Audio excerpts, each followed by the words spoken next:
అందరూ మేలు అనుభవింప ఇక అందరూ మేలు అనుభవింప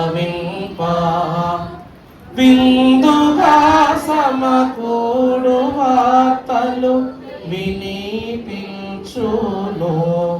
తండ్రి వినిపించును గనుగా నాకేమి కొదువా నాదోడుందా.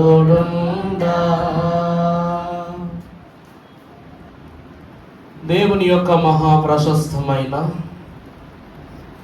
ఈ పరిశుద్ధ ఆదివార ఆరాధన మహాపర్వదినమున నూతన మాసములో నూతన ప్రారంభ వారములో దేవుని ఎదుట నిలిచి ఉన్న మీ ఎల్లరకును నిత్య జీవాధిపతి అయిన యేసుక్రీస్తు ప్రభు యొక్క పరిపూర్ణ రక్షణ ఆశీర్వాదము సదా తండ్రి దయ చేయును గాక. ఆమేన్. అందరికీ మరణాత. మరి మీ తోటి వారికి ఒకరికొకరు మరణాతలు తెలియజేసుకోండి. మరణాత.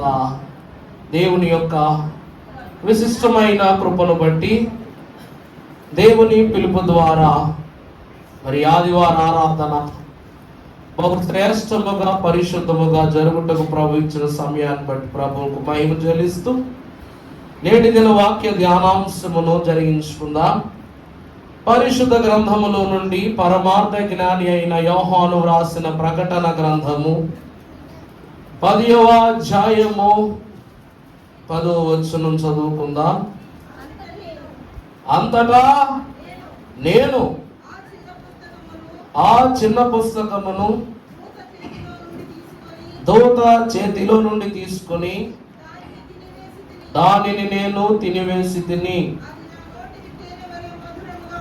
అది నా నోటికి తేనె వలె మధురముగా ఉండెను గాని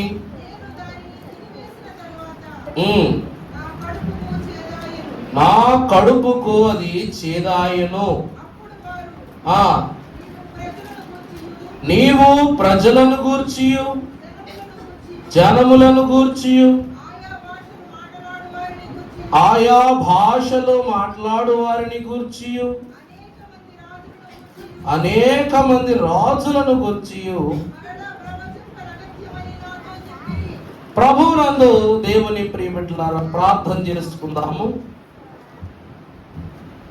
సమీపింపరాని తేజస్సులో నిత్యం అమరత్వమును వసించుచు గాన ప్రతిగానములతో నిత్యము పరిశుద్ధుడు పరిశుద్ధుడు పరిశుద్ధుడని పరలోక భక్తుల చేతను 24 పెద్దల చేతను వరదూత గణముల చేతను ఈ ప్రస్తుత సమయమున మా అందరి చేతను కొనియాడబడుచున్న మా తండ్రి నీకు అనేక వందనములు.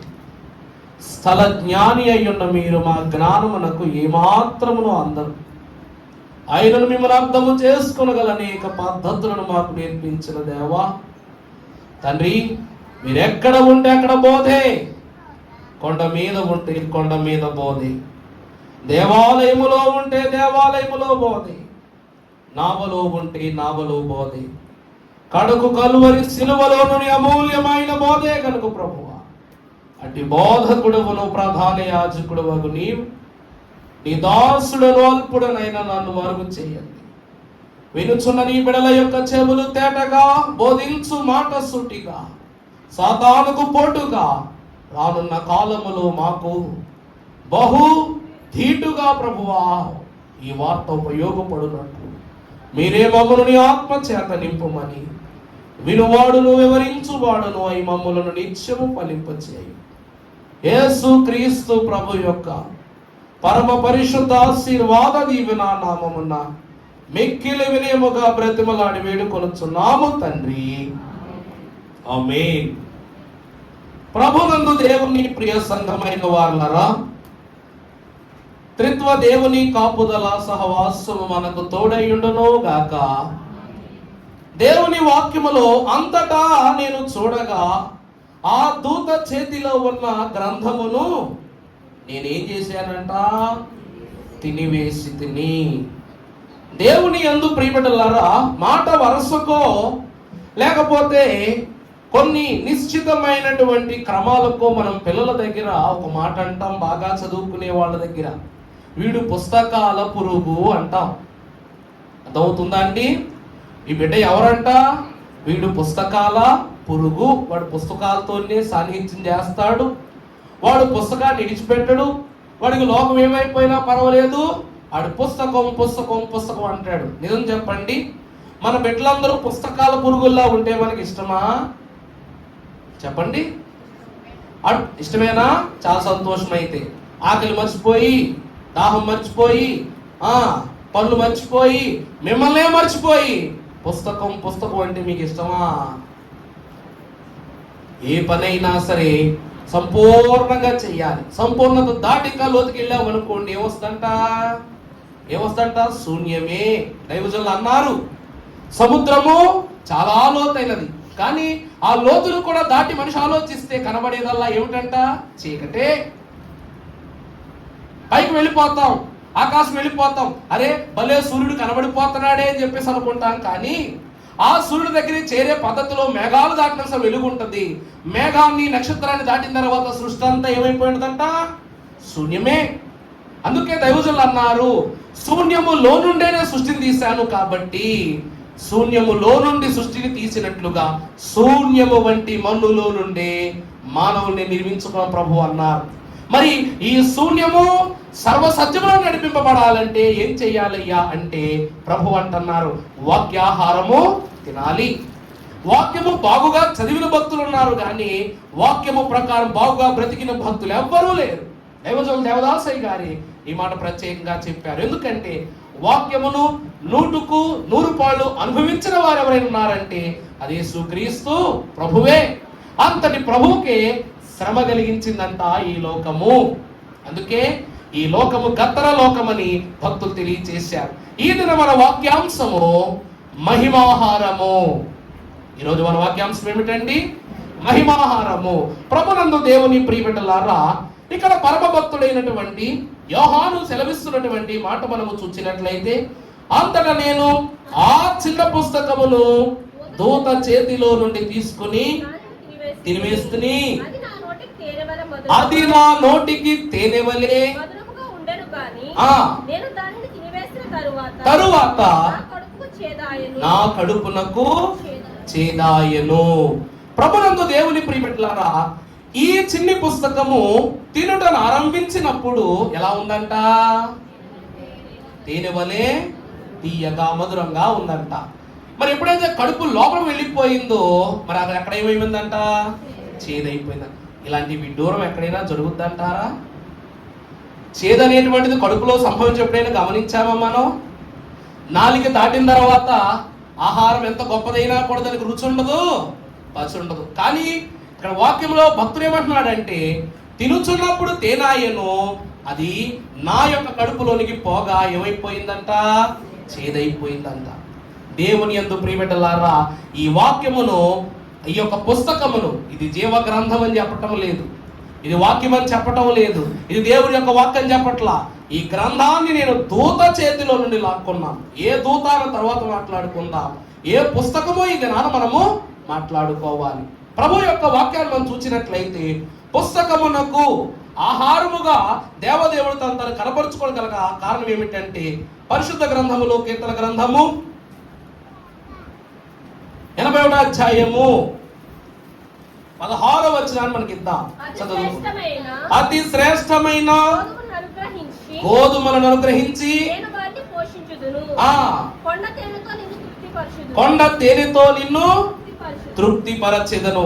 కీర్తనకారుడైన దావీదులకు దేవుడు అనుగ్రహించిన గొప్ప స్వాస్యముతో కూడుకున్న మర్మము, ప్రభువు అతి శ్రేష్టమైన గోధుమలతో తృప్తిపరచుట, కొండ తేనెతో వారిని తృప్తిపరచుట. ఈరోజు తేనె అను పదము పుస్తకాన్ని బట్టి క్రమపరచబడింది. నా దగ్గర సిలువు ధ్యానాలు పుస్తకం ఒకటి ఉందన్నమాట. ప్రారంభంలో సిలువు ధ్యానాలు రోజు వాక్యం చెప్పేటప్పుడు ఇబ్బంది పడిపోయేవాడిని. ఏం చెప్పాలి ఇబ్బంది పడిపోయేవాడిని.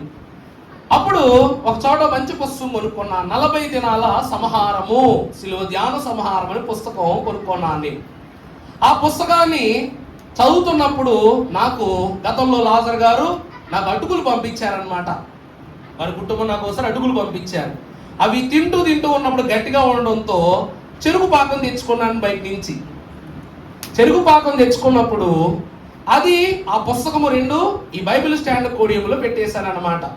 మరి ఎవరైనా ఆడుతుందా తగిలిందో ఏమైందో తెలియదు, కానీ ఈ మోత సరిగా లేకపోవడంతో ఆ చెరుకు పాకం అంతా దేని మీద ఒలిగిపోయింది, ఆ పుస్తకంలో సగం పేజీల మీద ఒలిగిపోయింది అనమాట. ఒలిగిపోతే అప్పుడు ఆ పుస్తకంలో సగం పేజీలని అంటుకుపోతున్నాయి అనమాట, అంటుకుపోతున్నాయి. బలవంతాన్ని బలువుగా లాగితే చిరిగిపోద్దేమోనని ఒక్కో పేజీ తీయటం, దాని చివరున్న తీయటం, గిన్నెకి రాయటం, తీయటం గిన్నెకి రాయటం, తీయటం గిన్నెకి రాయటం అనమాట. కాసేపటి తర్వాత నా చెయ్యి అంతా చేసి ఎంత కడుక్కున్నా కూడా ఆ తీర్థనం చేతికి ఉండిపోయింది. అప్పుడు బయట నుంచి పలావ్ తెచ్చుకుని తిన్నాను. పలావులో బెల్లం కలిపినట్టు ఉందన్నమాట. ఎలా ఉందండి? పలావులో ఏం కలుపుకుని తిన్నట్టు ఉంది? బెల్లం కలుపుకుని తిన్నట్టు ఉందన్నమాట. చేతికి అంటి చెయ్యమైపోయింది. ఆ తీర్థనం సాయంకాలం వరకు అది విడిచిపెట్టలేదు.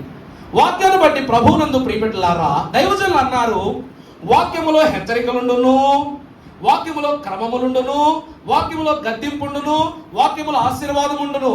అనగా ఈ వాక్యాన్ని చదవగా ఏమైపోద్దంట? తీయగా అయిపోద్దంట. కానీ ఇప్పుడు చూసిన వచనంలో మాత్రం ఆ పుస్తకాన్ని తినగా కడుపులో ఏమొచ్చేస్తుంది? చేదు పుడుతూ ఉన్నది. చేదు అనగా మంచా చెడా? చెప్పండి. తినగా వేమో తీయనుండు.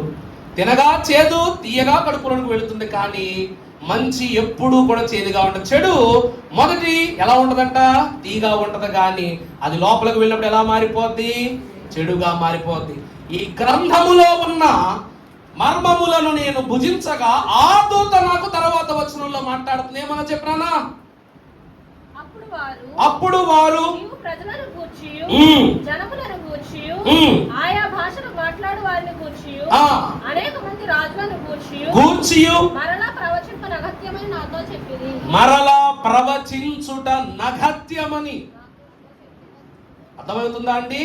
అంటే ఈ పుస్తకములో ఏమున్నది అంట? భూలోక సంబంధమైన పాపకృత కార్యములను, భూలోక సంబంధులను, నరక నివాసులై సహవాసము చేయు వారి యొక్క క్రమమును నేను ఆ పుస్తకములో వాయనమును నేను చూచిన వాడనై ఉన్నాను, పూజించిన వాడనై ఉన్నాను. అందుకే మా పితరులైనటువంటి వారు మన్నాను తిన్నారు, కానీ ఎందుకు చచ్చిపోయారు? ఈ మన్నాకు పేరు పెట్టారంట వీళ్ళు. ఏమిటని? ఇది చేదుగా ఉన్నది. ఇంకా ఈ మన్నా ఎలా ఉంది? చేదుగా క్షమించాలి. ఈ మన్నా చూచుటకు దూది వలన ఉన్నది, కొత్తిమీర గింజల వలన ఉన్నది. ఇదేమో నోటికి తీపు కాదు, అటు పులుపు కాదు అన్నట్లుగా ఎన్నో వంకలు, ఎన్నో పేర్లు పెట్టడం జరిగింది. ఆ తరువాత కానీ ఆహారమైనటువంటి పూరేడులను వారు భుజించడం ద్వారా యెహోవా దృష్టికి వారు ఎంతో హీనులై దేవుని ఆహారమును పొందనర్హులనే స్థితిని మనం చూచాం. అంటే మన్నాను భుజించి కూడా అది మహిమాహార భాగ్య అంతస్తును కనపరుచుకోలేకపోయింది. ఈ రోజు దేవుని వాక్యమునందు నిలిచి ఉన్న వారలారా, ప్రభువు యొక్క వాక్యము కీర్తనాకారుని ద్వారా తెలియజేస్తుంది. 22వ దావీదు కీర్తన 26వ వచనం చదువునా. దీనులు భోజనము చేసి తృప్తి పొందెదరు. చాలండి. దీనులు ఏం చేస్తారంట? ఈరోజు ఇశ్రాయేలు ప్రజలైతే అవ్వచ్చు, కానీ దేవుని దృష్టికి ఆయన మహిమ ఆశీర్వాద ఆహారమును వారు లక్ష్య పెట్టుటను బట్టి వారెవరంట? మన పెద్దవాళ్ళు చెప్తారు, ముత్యాలు దేని ముందు చల్లకూడదు. నిజమా కాదా? అందుకే ఇశ్రాయేలీలను నేను తప్పుదో మాట మాట్లాడటంలా, కానీ వారు దైవ భాగ్యమును అనుసరాపూర్వకముగా గ్రహించిన వారయ్యుండి కూడా మోషే అంతటి మహాప్రవక్త బోధను లక్ష్య పెట్టక, అహరోను యాజకుని యొక్క మాట లక్ష్య పెట్టక జీవాహార భాగ్యాన్ని వారు కోల్పోయిన వారు ఉన్నారు. కేవలం ఎవరిని బట్టి? ఐగుప్తు ప్రవక్తలు 2 దుష్టులు ఉన్నారు అందరూ అన్నమాట. వారిని బట్టి వాళ్ళు చెప్పటం, వీళ్ళు చేయటం. ప్రతిభ చేసే అంత జ్ఞానం వాళ్ళకు ఉందటండి? చెప్పండి. ఈరోజు మనకు కాని పని మనం చేస్తున్నామంటే వెనకాల ఎవరు ఉన్నట్లే. ఈరోజు అదే పని దగ్గరుండి ప్రార్థనకి వెళ్దాం, పద ప్రభుని అడుగుదాం, పద ప్రభు కార్యక్రమంలో ఉందామని అనజాలటానికి మనసు రాదే. దైవజనులు దేవదాసయ్య గారు అన్నారంట, అమ్మా ఈరోజు నువ్వు ఒక్కదానివే వచ్చావే అని అంటే, అయ్యగారండి మా ఆయనే నన్ను కష్టమే పంపిస్తున్నాడంట అన్నాం. మరి అలాంటప్పుడు మీ ఆయన్ని కూడా కలిపి తీసుకురావాలి కదా అన్నారంట. అంటే అబ్బే ఆయన రారండి నిన్ను పోనిచ్చిన ఆయన రానంటాడా?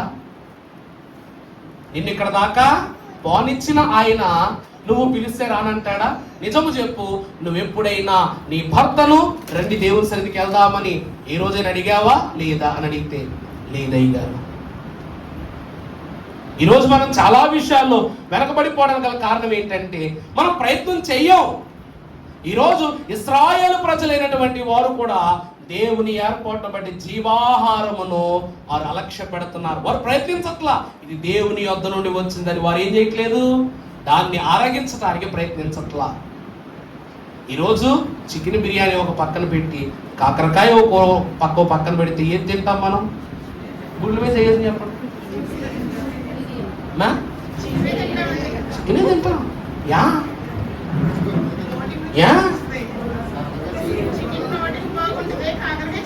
చేదుగా ఉంటది. మరి ఈరోజు దేవుని యొక్క ఆహారం అనగా ప్రభు సంస్కారపు విందు, ఈ విందు ఇక్కడ ఏర్పాటు చేశాం. ఈ పక్కన వెంటనే భోజనాల క్రమం కూడా ఏర్పాటు చేశాను అనుకోండి. మీ ఆలోచన, మీ ఆశ, బయటేమో భోజనాలు జరిగే టైం అవుతుంది, ఇక్కడేమో విందు సమయానికి టైం అవుతుంది. రెండింటికి మధ్యలో ఒక 10-15 నిమిషాలు తంతుంది అన్నమాట. ఇది మీకు రుచిస్తా ఉంటదా, అది మీకు రుచిస్తా ఉంటదా? ఇది గుండెల మీద వేసుకుని చెప్పండి. సంస్కార బల్ల యొద్ద ఉన్న ద్రాక్షరసము, రొట్టె, అది ముక్కుకు గాని నోటికి గాని రుచికరంగా ఉండవు. మరి ఏది రుచికరంగా ఉంటది? ఇశ్రాయేలీలు ఇందులో తప్పు చేయలా. ఇశ్రాయేలీలు ఈ విషయంలో తప్పు చేయలా. తప్పు చేసిన వాళ్ళు ఎవరంట? ప్రభువే. అయ్యో బాబోయ్ అయ్యగారు ఎంత మాట అన్నారండి, ప్రభు తప్పు చేయడం ఏంటి అయ్యగారు, పద్ధతి కాదు ఇది అని అంటారో ఏమో. ప్రభునందు దేవుని ప్రియబిడ్డలారా, తల్లిదండ్రులుగా మనము కూడా మన బిడ్డలకు బంగారు భవిష్యత్తుని ఇవ్వడానికి అడిగింది ఇస్తున్నాం, కావలసింది ఇస్తున్నాం, దాచింది ఇస్తున్నాం, దోచిస్తున్నాం. దాచుకున్న ప్రతి వస్తువును, మన సోకును, సంతాపను అన్నిటినీ కూడా తగ్గించి మన బిడ్డలకు ఇస్తున్నాం. అన్ని ఇచ్చినప్పటికీ వాడి మార్గము లోకములోనికి మారిపోయిందంటే దానికి తప్పు మనమా కాదా? చెప్పండి. అందుకే ఈ తప్పిదములన్నిటిని బట్టి ఒకే ఒక పరిష్కారముగా ప్రభువు యేసుక్రీస్తు ప్రభువును పేరిట ఈ లోకమునకు తన ప్రియ కుమారునిని జీవాహారముగా పంపినందుకే దైవజనులు అన్నారు, పస్కా భోజనము ప్రభు భోజనము అన్నారు. తండ్రి మనకు ఏర్పాటు చేసిన భోజనాలు ఏంటండి? మొదటిది పస్కా భోజనము. ఇది ఆచరణ విందు. పస్కా భోజనం అంటే ఏంటండి? ఆచరణ. ప్రతి వత్సర కాలములో ఏ దేశములో ఉన్నవారైనను, ఏ ప్రాంతములో ఉన్నవారైనను పస్కా పండుగ కాలమునకు యెరూషలేము పట్టణమునకు ఏమైపోవాలి? పయనమై తిరిగి వచ్చేయాలి. ఇది ఆచరించవలసిన పండుగ. కానీ ప్రభు భోజనం అనగా అనుసరణ విందు. ఈ విందు ఏ విందు అంటే అనుసరించవలసింది. ఇది ఆచరించడం కాదు. ఏం చేయాలంట? బైబిల్ను ఆచరిస్తావా, అనుసరిస్తావా? నేను సిద్ధమని నరుడు అడిగితే నరుడికి ప్రభు ఏం గారంట? తోడ్పడకుండా ఉంటారా? ప్రభువా నీ చిత్తమే నా యందు సిద్ధించును గాక అని ప్రభువు పైన భారము వేసి నీవు నడిచినట్లయితే ఆయన అనుసరించిన వాడవు కావా? దేవుని వాక్యములో ఒక ప్రత్యేకమైనటువంటి సత్యాన్ని మనము చూసినట్లయితే, పరిశుద్ధుడగు దేవదేవుడు ప్రకటన గ్రంథం, క్షమించండి, కీర్తన గ్రంథం 107వ అధ్యాయము 20వ వచనం చదువునన్నా. ఆయన తన వాక్కును పంపి వారిని ప్రభువునందు దేవుని ప్రియమిట్లారా, మనుష్యుడు రొట్టె వలన మాత్రమే కాదు, దేవుని నోట నుండి వచ్చు ప్రతి మాట వలన ఏమై ఉన్నారు? జీవించే వారై ఉన్నారు. అంటే ప్రభువు మాట అనగా ఏమై ఉన్నది? ప్రభువు మాట అనగా ఏమై ఉన్నదండి? వాక్యము. అందుకే దైవజనుల కీర్తనలు ఏమని రాశారు? దేవ వాక్య నిజము, దిక్కులు చూడవద్దు మిత్రుడా రారమ్ము అంటున్నారు. ఆయన తన వాక్కును పంపి వారిని బాగు చేయట. జీవాహారం అనగా దేవుని వాక్కు. జీవాహారం అంటే, మహిమాహారం అంటే ఏంటండి? దేవుని వాక్కు. దేవుని వాక్కు ఏమిటండి? ఇదిగో ఇది రొట్టె కాదు, ఇది నా శరీరం. ఇది వాక్కా కాదా? రెండవది, ఇదిగో ఇది నా రక్తము, ఇది ద్రాక్షరసముగా భావింపవద్దు. ఈ వాక్కును వారికి అందింపజేసి ప్రభు వారిని ఏం చేశారంట? బాగు చేసిన వారై ఉన్నారు.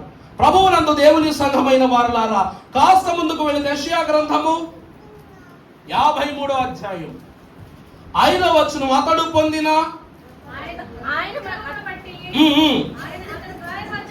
మన అతిక్రమ క్రియలను బట్టి ఆయన గాయపరచబడెను,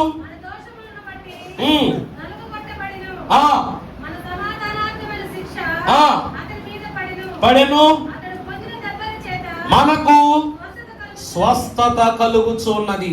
జీవాహారం అనగా వాక్కు ఏమిస్తూ ఉన్నదంటే బాగు చేస్తూ ఉన్నది, స్వస్థత ఇస్తూ ఉన్నది. ఆనాడు మన్నాను భుజించిన ఇశ్రాయేలీలు కానానులోనికి వెళ్లకుండానే మరణించారు. మరి ఆహారం వాళ్ళు బాగు చేసిందా? సర్పపు విషము నుండి బాగు చేసిందా? లేకపోతే సెయ్యేరు మన్యములో ఆకలి దప్పికలతో చావకుండా బాగు చేసిందా? లేకపోతే సీనాయి పర్వతము ఎదురు దాటిన తరువాత సెయ్యేరు మన్యమును దాటగా అహరోను వంశమును ఎదిరించినటువంటి ఎందరో వ్యతిరేకులు ఇశ్రాయేలును భూకంపములో, భూమి ప్రళయములో పోకుండగా అది కాపాడితే ఎవరు కాపాడింది? లక్షల్లో మొదలైన వాళ్ళు ఇద్దరు వెళ్ళారు లోపలికి. లక్షల్లో మొదలైన మంది వెళ్ళారండి.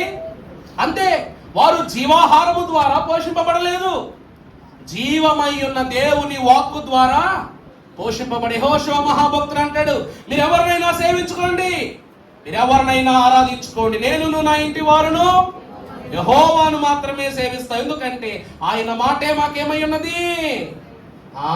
బాగు చేయున్నది, బలమును కేడమును అధికారమునిచ్చుదన్నదని పరమ భక్తుడు యెహోషువ సెలవిస్తాడు. అందుకే ఆ మాటను ఆచరించారు కాబట్టి ఈ రోజు వాక్యాన్ని మనం అనుసరిస్తూ ఉన్నాం భక్తులు బట్టి. అందుకే మాట వింటే ఏం కలుగుద్దంట? బాట మారుద్దంట. బాట మారితే ధీటైనటువంటి స్థితులు కలుగుతాయంట.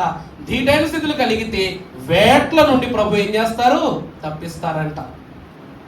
అందుకే అయ్యగారు ఎప్పుడూ కూడా అందరికి అర్థంలో మాట చెప్పేవారు. ఏంటి తెలుసా? మాట వినకపోతే వేటు పడిపోద్దంట. దేవుడు మాట వినపడిపోతే లోకం ఏమేస్తుందండి? వేటేసేస్తంట. అందుకే మాట వినాల్సిందే. ఆ మాట వింటేనే పడిన వేటుకు స్వస్థత కలుగుద్ది. ఈ మహిమాహారము స్వస్థత ఇస్తుంది. ఈరోజు మనకు కూడా స్వస్థే కావాలి. పరలోకం వెళ్ళాలంటే నీకు ఇలా ఎగరడానికి శక్తి లేదు, నిలబడడానికి శక్తి లేదు. కాదంతెందుకు, మంచి సోఫా వేసావు అనుకోండి, కూర్చొని వినవబాయ్ అన్నావు అనుకోండి, 4 గంటల వాకింగ్ చెప్తాను, నిలబడి చెప్తాను, నువ్వు 4 గంటల సోఫాలో కూర్చొని వింటావా అంటే లేదు, మా వల్ల కాదు. అవునా కాదా? అవునా కాదా? నీకు సోఫా అయిని, అంబారీ అయిని, పడుకుని విని వాక్యం ఏం పోయింది? అంతసేపు 4 గంటల్లో పెట్టుకుని పడుకుని వినగలవా నువ్వు? ఎందుకు వినలేవు? ఎందుకు వినలేవు? క్షణం సౌకర్యం ఎంత పెరిగినా కూడా లోపల సౌకర్యాలు జరిగిపోతూ ఉంటాయి. మనకి ఇన్ని సౌకర్యాలు ఈ లోకంలో కూర్చుకున్నా మనిషి దీపం ముడ్డు దగ్గర నుంచి లైట్ కాడకు వచ్చాడు. 6 బయట గాలి నుండి పెనగాల్లోకి, ఈరోజు ఏసీ గాల్లోకి, రేపొద్దు ఇండోర్ ఏసీలోనికి వచ్చేస్తాడు. ఇంక ఇదంతా కాదు, చల్లటి జీవితంలోనికి వెళ్ళిపోయినా కూడా సౌకర్యం పెరిగే కొద్దీ ఆరోగ్యము పెరుగుతుందా తరుగుతుందా? అంతే. దేవుని వాక్యాన్ని బట్టి చూస్తుంది. ఇశ్రాయేలుకు సర్వ సౌకర్యాలు ప్రభు ఇచ్చినప్పటికీ ఆయుష్ పెరిగిందా తరిగిందా? 40 ఏళ్ళు పాదాలు అరగలేదు, దుస్తులు మాయలేదు, నెత్తి మీద వెంట్రికలు నెరియలేదు. అయినప్పటికీ చివరికి వారికి కలిగింది ఏంటంటే నాస్తి దుర్భిక్షం అయిపోయింది అన్నమాట. కానీ అపోస్తులైన వారు ప్రభువుతో ఒక గడియ కాలమే విందులో కూర్చున్నారు. మరి ఆ కొద్ది కాలంలోనే ప్రభువుని బట్టి వారు ఎంత ఘనత పొందుకున్నారు మనం చూస్తారు. అందుకే జీవాహారము మాట అయ్యున్నది. మాట లేనివాడు, మాటను అందుకొని వాడు వేటుకు పాత్రుడు అన్నారు. కాబట్టి ఆహారం ఏమిస్తుందంట? స్వస్థతనిస్తుంది. మంచి ఆహారం తింటే మంచి ఆరోగ్యం ఉంటుంది. రెండవదిగా చూసినట్లయితే 23వ దావీదు కీర్తన 2వ వచనం చదువుకున్న, పచ్చిక గల చోట్ల ఆయన నన్ను పచ్చిక గల చోట్ల ఆయన నిన్ను పచ్చిక అనగా శ్రేష్టమైనది. పచ్చిక అనగా ఏంటండి? శ్రేష్టమైనది. శాంతికరమైన జలముల యొద్ద ఆయన నన్ను, ఎందుకంటే యెహోవాయే నాకు కాపరి. మంచి కాపరి తన గొర్రెలను ఏం చేస్తాడంట? మంచి కాపరి గొర్రెలు ఏం చేస్తాడంట? ఏం చేస్తారండి?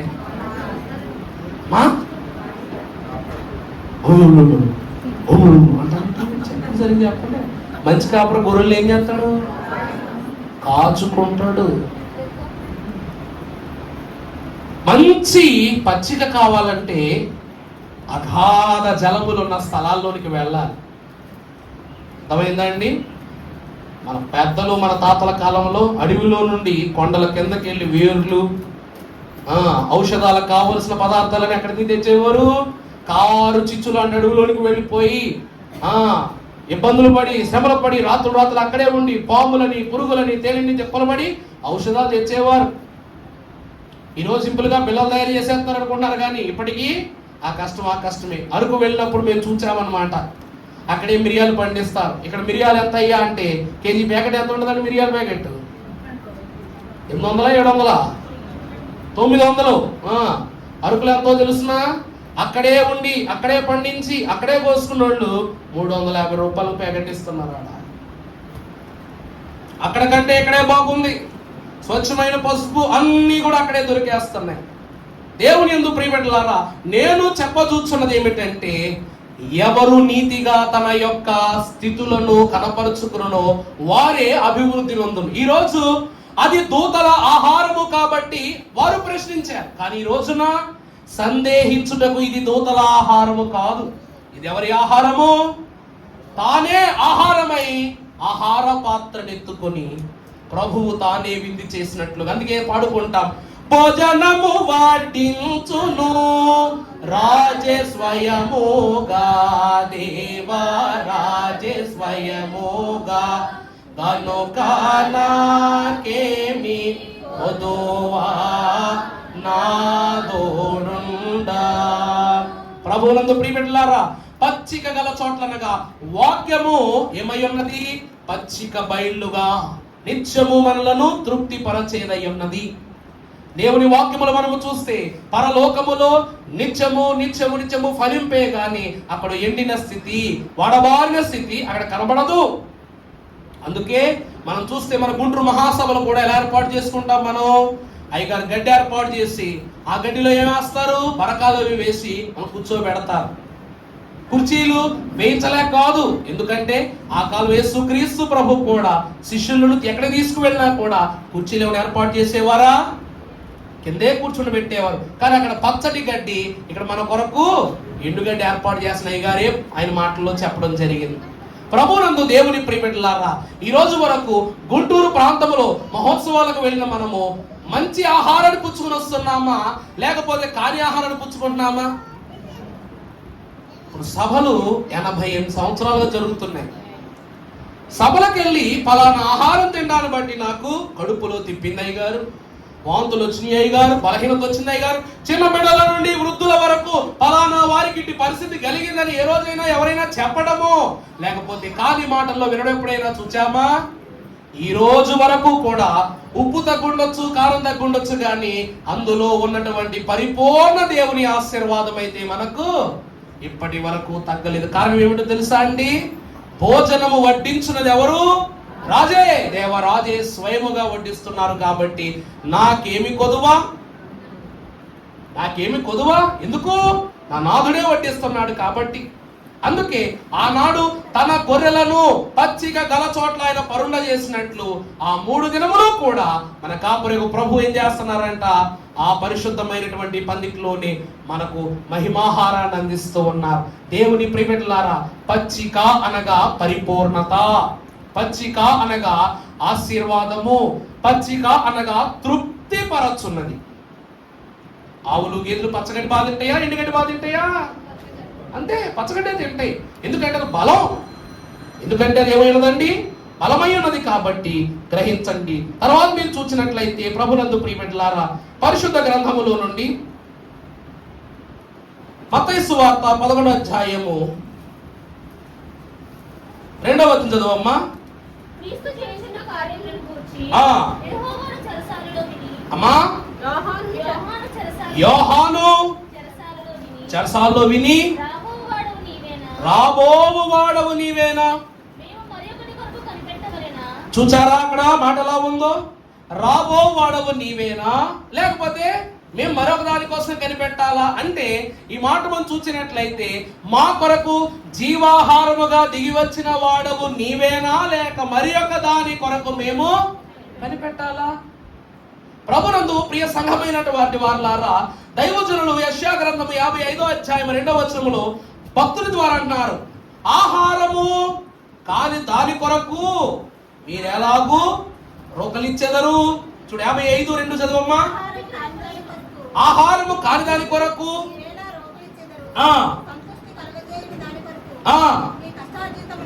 ఎందుకు వ్యయపరిచెదరు? నా మాట జాగ్రత్తగా ఆలకించండి. చూడండి చూడండి, యెషయా భక్తుడు ఏమంటున్నాడు చూసారా? ఆయన బలవంతుడైన దేవుడు అంటాడు వచన భాగంలో, అవునా కాదండి? ఆయన ఎవరంట? ఆశ్చర్యకరుడు, ఆలోచనకర్త, బలవంతుడైన దేవుడు, నిత్యుడగు తండ్రి. అంటే ఆయన బలవంతుడైన దేవుడు గనక ఆయనను భుజించు మనమందరము కూడా ఏమై ఉంటాం? ఆయన ఆహారము ఏ బలము కొరకంటే రాకడ మేఘమెక్కు బలము, ఆయన పరిశుద్ధ హస్తమును అందుకునే బలము. ఈరోజు పెద్ద గొరిలా వచ్చింది అనుకోండి మన దగ్గరికి, అది షేక్ హ్యాండ్ ఇచ్చింది అనుకోండి, నువ్వు కూడా షేక్ హ్యాండ్ ఇచ్చేసావు, ఏం చేస్తుంది? ఏం చేస్తుంది? పట్టేసుకుని రావాలి ఇంటికి. అలా చూస్తారేంటి? ఏనుగు 2 కాళ్ళు ఎత్తి హైఫై కొడదామన్నట్టు కాళ్ళు ఎత్తింది అనుకో, నేను కూడా కొడతాను, నేను కొట్టేవానికి ఏం చేస్తుంది? పట్లు తొక్కేస్తుంది. మీకు తెగొట్టినట్టు భూమిలో తెగొట్టేస్తుంది మనల్ని. మరి అట్లాంటిది ఏనుగుగా సమభావంగా సమవుజ్జిగా ఉండాలంత బలం నీకు ఉండాలి. చూడండి, గొలియాత్ అంతటి మహానుభావుడే ఏనుగులతోనూ గొప్ప గొప్ప భయంకరమైన జంతువులతో ఏం చేసేవాడంట?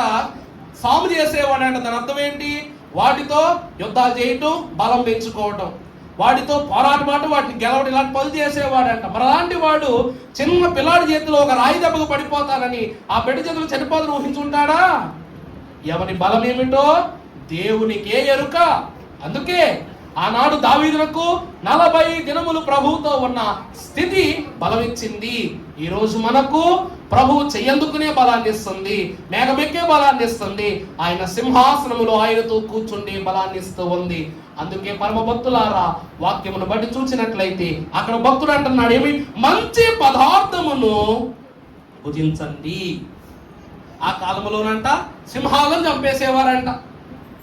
ఆ కాలంలో మనిషి ఏం చేసేవాడంట అండి? సింహాన్ని చంపేసేవాడంట. పులులతో అశోకుడు, క్షమించాలి, విక్రమాదిత్యుడనే మహారాజట రోజుకు 4 పులులతో ఏం చేసేవాడంట? సాము చేసేవాడట. ఏనుగులతో సాము చేసేవాడట. మరి ఈ రోజు ఒక గేదె ఇలా ఇరుపుకుందంటే చాలంటే ఈ రోడ్డు మీద ఆ రోడ్డు మీదకి వెళ్ళిపోతాం, పరిగెత్తుకుని వెళ్ళిపోతాం. 2 కుక్కలు బౌబౌ అన్నాయి అంటే చాలంటే ఊరే వదిలి పరిగెత్తుకుంటూ వెళ్ళిపోతాం.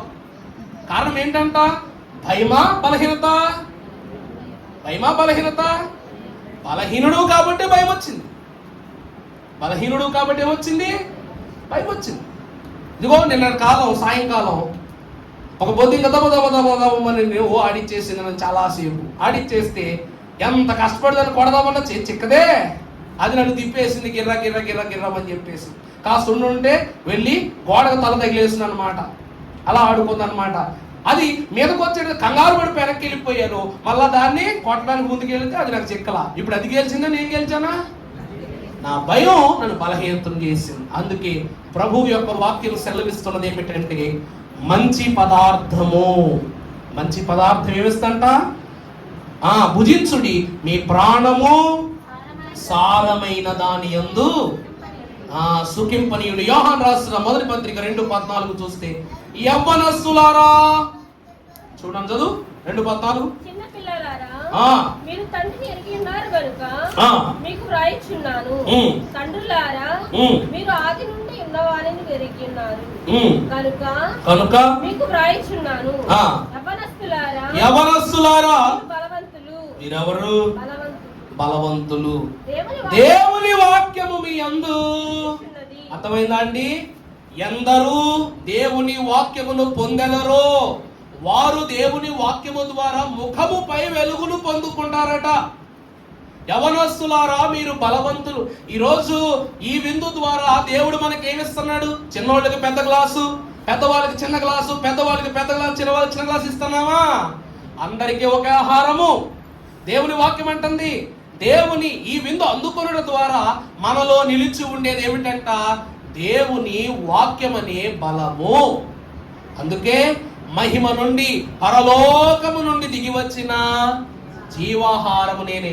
ఆనాడు దావీదు పైకి పరలోకము నుండి అభిషేకం వస్తే మన కొరకు అభిషేకించుటకు ఆహారమై ఉన్న ప్రభువే మన మధ్యలోనికి దిగి వచ్చారు. చివరిగా నా మాటలు చెప్పి ఈ క్రమాన్ని ముగిస్తాను. 23వ దావీదు కీర్తన 5వ వచనం చదువు. నీవు నాకు